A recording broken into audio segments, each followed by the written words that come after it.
ما كتبت الشعر لأجل أحد ثاني. إهداء إلى العروسة الهنوف، كلمات أم الجاد. ما كتبت الشعر لأجل أحد ثاني، الليلة فرحتنا عمر لذيك السنة فيا، للهنوف المترفى والعنق فتاني، تذهب أبيات لزينها ختامية، تذهب أبيات لزينها ختامية.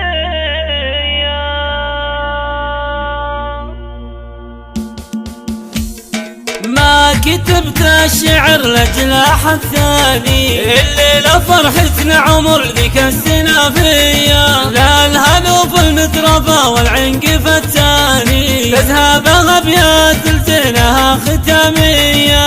مبروك مبروك والشعور غتاني، في وصفها غير عن كل حورية، مغنيها عن مدحها ورد وريحاني، جميلها لسلها ذيك المهاوية، زول تراها ترف ومعنى ثاني، ما له جواب إلا من تيب عادية، واخوانها غير في كل ميداني، تنصاهم الكايدة والفزعة الله. اخواني اخواني والله اخواني، يا حيها عزوة اللي فيها مالية، وخواتي لا من طرا شانهم شاني، رحابة وصافهم زين رهوية، ما مثلكم يا الفرج هالليلة ثاني، عسى الهنا بداركم غثنها ماليلة، غنوا لها واضربوا بعذب الألحاني، عسى الهنا قبالها ما يغيب طرية. ما كتبت الشعر لأجل أحد ثاني، الليلة فرحتنا عمر ذيك السنة فيا، لا الهنوف المترفى والعنق فتاني، تذهب أبيات لزينها ختامية.